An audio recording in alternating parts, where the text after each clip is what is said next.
how do we get everyone involved in educating our children? I feel like I've almost been born to do this stuff because I've done it since I was about 16, 17. It means the world to me. Easy.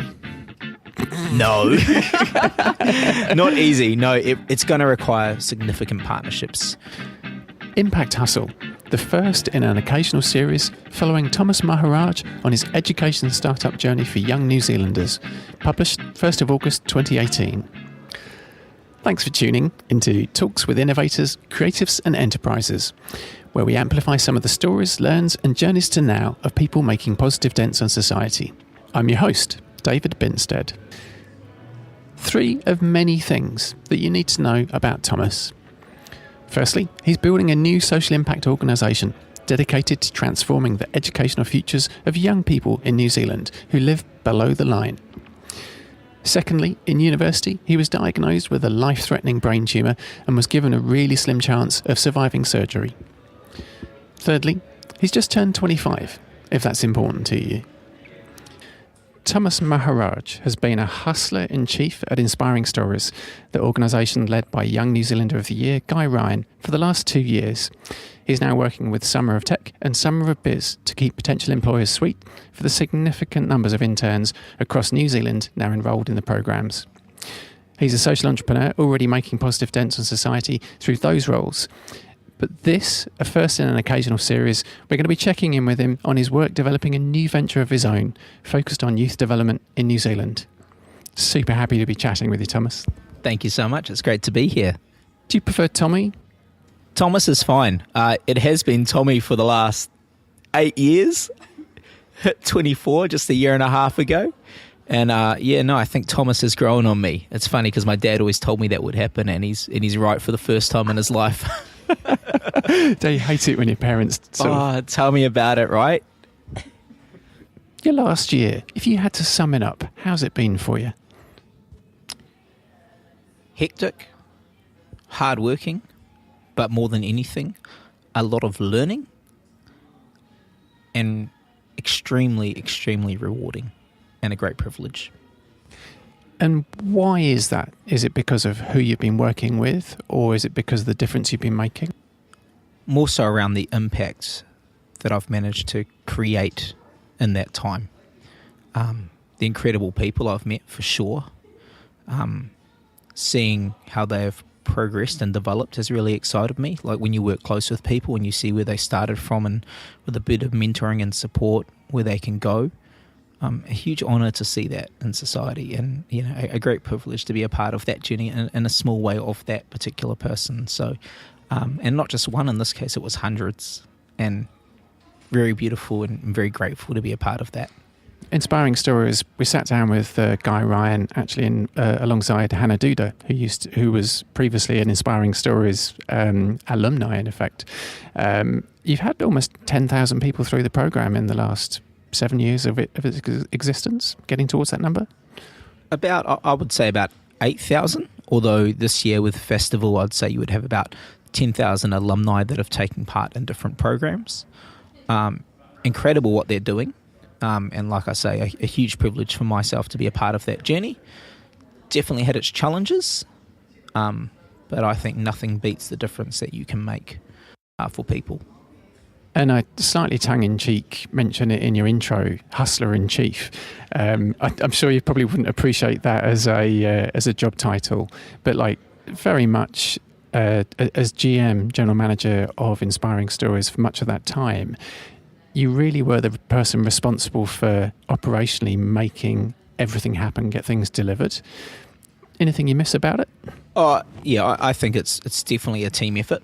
We had an incredible, small, powerful team, which have done some incredible things, and it was grateful to be working alongside them, for sure, in that impact journey. I actually started that role as the head of business development.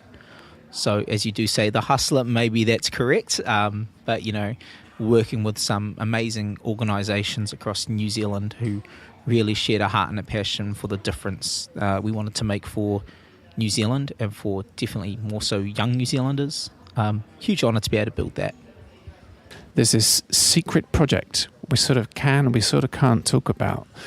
What can you tell us about it, and how is it going? My passion has always been with children. Prior to sort of moving into the space that I am in now, it's been, a big core focus has been on a prior project I created called the Knowledge Bank, and that provided educational resources to New Zealand's vulnerable children in my own backyard, and that was Lower Hutt. So literally while recovering from an incident that had happened, collected over 2,000 books. It's probably where I first learned how to hustle, to be honest. Managed to get about 500 books out of Whitcoulls, which was amazing. Private authors gave some books as well, so that was really cool. And then when you sort of got to the part where you give these amazing resources to children who quite often, may have never been given a book, I don't know. I walked into a small school in Lower Hutt called Pomari School in Taira, and every child went home with 5 brand new books. And what was really cool was because I had the private author, the books were the same for each kid, so they could actually share in the learning experience. And it taught me so much at the age of just 22, 23 about the impact I could make. So that was cool. I've got to ask you about the whole bank thing, though. Yeah. Tell me about your learns there. You can't call a charitable trust a bank. So don't do it. A bank is a financial institution. So I was trying to get this thing, through the Charities Commission here, and they really had a problem with the word bank because it was misleading. But I'm like, hey, but I'm stockpiling knowledge and I'm giving it out. Hey, it's probably more powerful than money. But no, they didn't buy it. So yeah, no, just be really cautious of that when you're trying to set up an organisation, I think is a key learning out of that. Spend a bit of time working out the brand. Yeah. Absolutely. Yeah, I think we're getting there now. No, very cool. Very cool. So from that position to your new venture, if you had to sum up what the new venture is at the moment, how would you describe it? I would describe it as a continuation of what the Knowledge Bank was. It is understanding that knowledge is more powerful than just books. Books are important. It's one piece. It's understanding about how collectively we can get behind a cause as a nation. And I think that's where I'm truly focused on at the moment. It's just how do we get everyone involved in educating our children? Because our children equals our responsibility. It's going to require a lot of hard work and a lot of conversations. Luckily, I've learned a lot in the, as you describe as hustling. Luckily, I've learned a lot about communication and working really effectively in partnership with different organisations and people, how to get the most out of people. And I think a key learning is that people who feel appreciated will always do more and will always want to give back. So I think it's a key learning there too. Ideas are free, but what you are doing is developing this idea, and I've got some background knowledge which I'm not going to share publicly, but that you're already at the stage at looking at significant funding and funding opportunities, funding relationships. So this is already this is not just an idea on a piece of paper. It's not. This is something which potentially could impact every corner of New Zealand. Absolutely, 100%. Yeah, and how it's structured is the real exciting part. It's that literally when I say, we are all responsible for educating our children, I mean that. And I've literally managed to, over the last 2 years, build on the knowledge bank of working with the community to create a very tangible way that we can all play an important role in educating the future. Easy. No, not easy. No, it's going to require significant partnerships. It's going to require small-scale partnerships from thousands of stakeholders. Is there not like this little sector called the Ministry of Education, for example, might have a few things to say about educating children? I mean, talk to me about that perspective on your idea. Yeah, I think we're relatively lucky in New Zealand being a democracy and having a government that works from a network perspective as well. So, I've already had chats with the ministry, and I wouldn't just say it's Ministry of Education, it's actually the Ministry of Youth Development, there's Ministry of Social Development. And what's really cool about these different ministries is that they're not against working together. And that's a wonderful thing. So they actually like it when they're in partnership with each other. So yes, they operate in silos, they have separate budgets, but they work together. And we're so lucky to have that, because the challenges that we face as a nation are very complex and they require a collective effort to solve them. So I'm glad that comes from the government as well, from their position. You're sort of saying that the existing education system for children's not doing as good a job as it could. It's maybe doing a good basic job. And are you looking to make a bigger impact on the existing system, or are you just trying to slot in something in the side which is going to kind of wedge in there and expand in its place? So learning happens outside the classroom. It's just about how do we institutionalize that into our communities and into our habits and our way of life. So how do we understand that learning is not just something that happens from 9 till 3, but it is something that is far greater than that, and we should never stop learning, especially while we're young. My aim moving forward is to really work with, as I say, children. It's where my heart and passion is with children. I want to put them off to the best start possible, working with children aged 5 to 15. Reason for that... you missed out. Outside of that. You're only just outside of that. The reason for that is because I think it's really important to understand that once children hit the age of 16, it kind of moves, the education focus is more pushed into the direction of an employment focus, and it's a lot more structured, where I want people to really focus on how do I find what I'm really passionate about. And yeah, maybe a lot of us haven't found that already, for sure, but the pressures of employment aren't actually relevant, I guess, until you're 16. So really want to focus on that nurture and development, broaden your skill set at a young age, experience new things, and enjoy being a young person in this country. Let's say it all goes brilliantly to plan. We're sitting down in a year's time. Of what you can tell me, what's it going to look like? Strategy is really important when you're launching something new. You can't go and take the world by storm in a day. It takes time.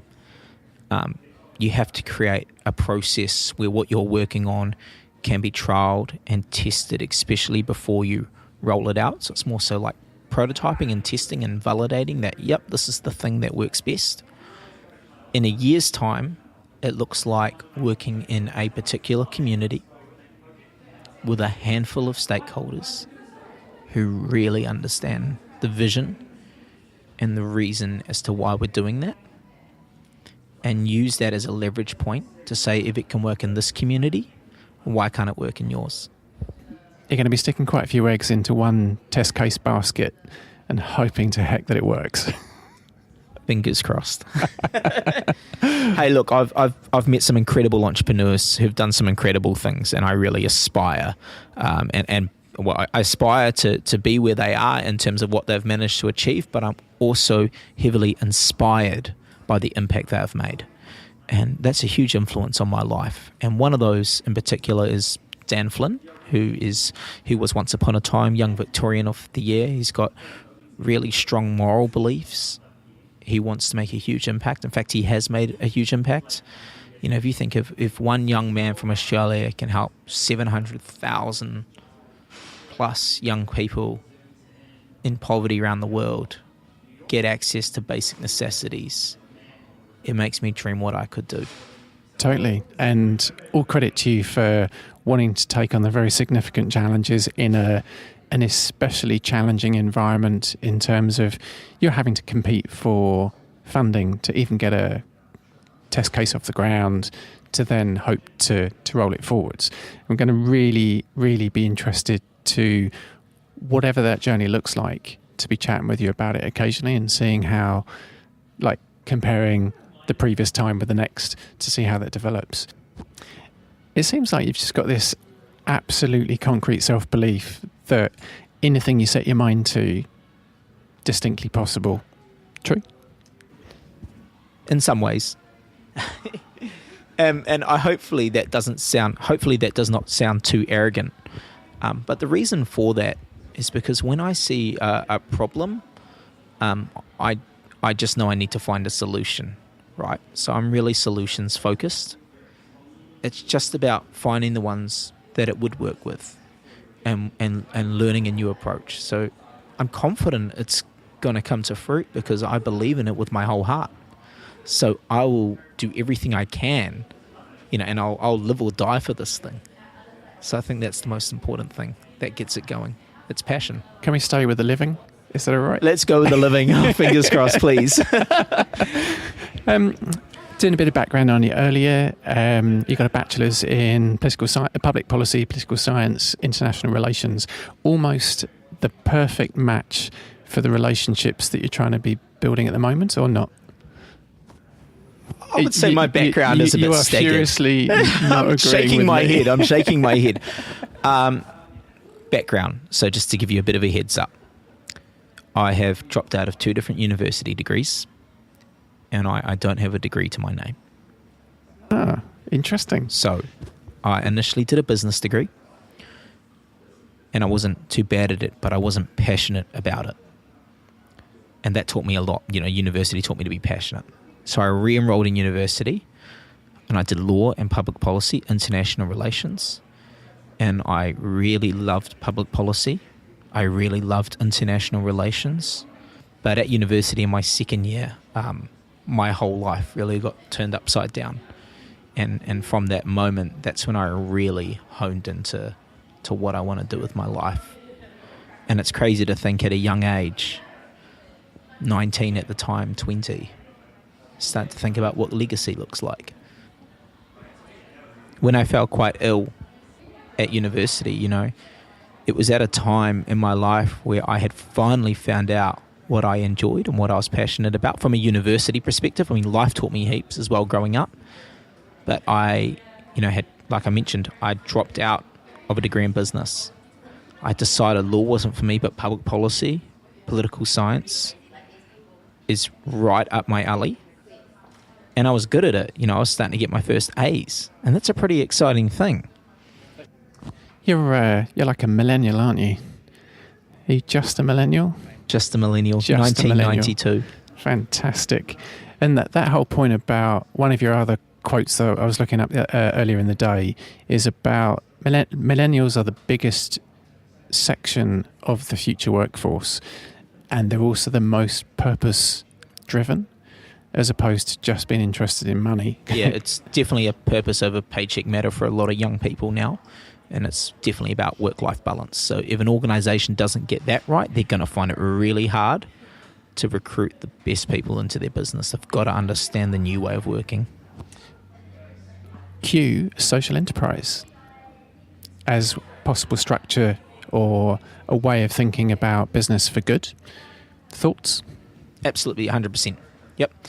If every business gave something back, an organisation or to a particular cause that made impact, the world would be a better place, 100%. There's a lot of ambiguity when it comes to understanding social enterprise because it is a spectrum. It can be anything from an organisation that's almost fully driven by profit but has this arm that does something for the community. Or it could be at the midway mark where they give 50% of their profits back. Or it could be in a previous organisation I've worked in, a recruitment agency, where they gave a portion of their profits, only a small portion, to developing water wells in Cambodia. But we can all do something for sure. But I think there is ambiguity in that, and we need to create structure within what it means to be a social enterprise. I think that's really important. If you had a hustle hit list of learns that you wanted to share. Something we learn at the age of 7, I think, is the most powerful business tool you can use when it comes to communicating a message. And that's simply using open-ended questions, right? It's who, what, when, where, how, why. You can't help someone unless you know who they are or what they're looking for. So before you start pitching, before you even think about selling, know your customer. Another nugget, it just took me back to the days of distributing books, right? So, I did that while leading up to a massive operation. And it was the one thing that kept me going was this project, this passion, because I'd understood what legacy was. And I thought about the structure and I call it a two-pronged perspective, and change the name if you like. But what that means is create a relationship with people within organizations internally, and they don't have to be CEOs or managing directors or general managers. That could be somebody who works in a local bookshop. Organizations that are great and stable will live on, but the people will always change. So never forget that. And in 3 months' time, they probably won't remember that you picked up the phone and gave them a call. So stop being afraid and get out there and do something. Maybe this isn't right for you, but who is it right for? So it's just about understanding, how can we work together? There's somewhere we're going to work together if you align. Now, the truth is, I probably would not want to work with somebody who doesn't share my values or my ethics. By working with people who share his ethics and values, Thomas is putting purpose and impact front and centre. How he's going to measure and report on the impact is something he touches on in a minute, and which we're going to dive into in more detail in the future. How are you going to know if you're moving the needle in the right way? The way that I view it is that you will have buyers and you will have users. Somebody who uses your service and somebody that pays for it. And when your buyer and your user is the same person, they feel impact. Now, if somebody just purchases your service, but they never actually use it, that's when you need to work on impact measurement. But when it's the same person, then you're like, wow, they're going to feel the impact because they're part of it. You're so going to nail this venture. There's no doubt in my mind whatsoever. Fingers crossed. We're going to be sitting down in 2 or 3 months' time and we're going to be having another yarn, and you're going to be going, yeah, had that fanning conversation, had this test case conversation, it's looking sweet. And you might be looking a bit tired, or you might be able to tell me some tales from the road. But fundamentally, I think there's going to be nothing that gets in your way between now and the outcome you're trying to achieve. Which is another thing that comes out really strongly with any conversation I've had with you.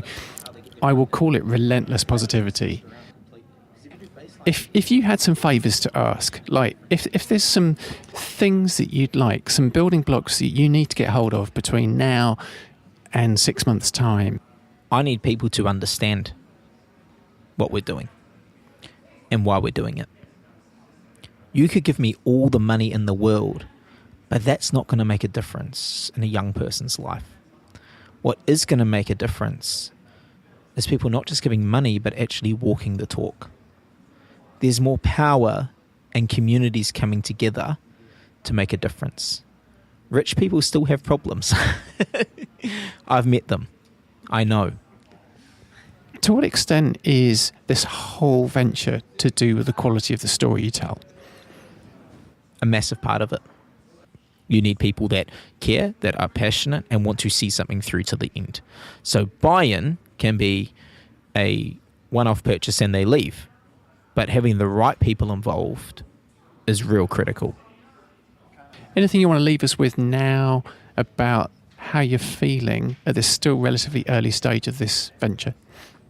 I'm really excited because, as you mentioned, and you call it buy-in or skin in the game, I call that people that share my values and want to make an impact and want to make a difference in the world. I feel like I've almost been born to do this stuff because I've done it since I was about 16, 17. It means the world to me. But I've got some exciting meetings lined up, so I'm sure you'll hear more about them next time we catch up. I am so looking forward to that, Thomas. So it's going to be great. People want to reach out to you online. Where can they find you? LinkedIn's a really powerful tool at the moment. So Thomas Maharaj on LinkedIn, that's a really good way to connect with me. I'd love to connect with you, to share ideas. And if you share this passion and it resonates with you and you want to make a difference for children in whatever backyard you are in, I want to hear from you and I'd love to hear from you. Thomas, it's been a real pleasure chatting. Thanks ever so much for giving time. Thank you. Appreciate it. We'll see you in a couple of months. Looking forward to it. Kia ora, it's David here, rounding out my chat with Thomas Maharaj, recorded here in the pod cave at BizDojo Co-work, Wellington. I'll be reporting again on his impact journey and organisation later in the year. This first Impact Hustle episode with him touches on some of the key aspects of any entrepreneur's startup journey. identifying a problem, in this case educational opportunities for the 300,000 young New Zealanders below the line, and building a product in the form of a test case which is working towards funding and delivering. In future episodes, we're going to dive a little deeper into specific aspects of both the project and his own impact journey, and look forward to sharing those with you then. Find out more about Thomas's work and that of others mentioned via comprehensive links and show notes in your podcast app of choice, and also via twicepodcast.com. You can also connect with the show at Twice Podcast via Twitter, Instagram and Facebook. By the time this episode publishes, I'll know if I've been awarded bursary support to get to Edinburgh, where I'm intending to produce daily shows supporting this year's Social Enterprise World Forum. Between now and September, I'll be chatting with some of the New Zealand delegation attending, and also Peeni Hanare, the Government Minister with portfolio responsibility for social enterprise in New Zealand. If I get to Edinburgh, those daily shows will publish from 11th to the 15th September around 7 a.m. British Summer Time. Thanks again to episode 83 guest, Thomas Maharaj, and to the following organisations and companies for their support: Do Good Jobs, Plankton Agency, BizDojo and Collider Wellington. And mostly a big thank you to you for giving us time in your ears. It means a lot. Cheers.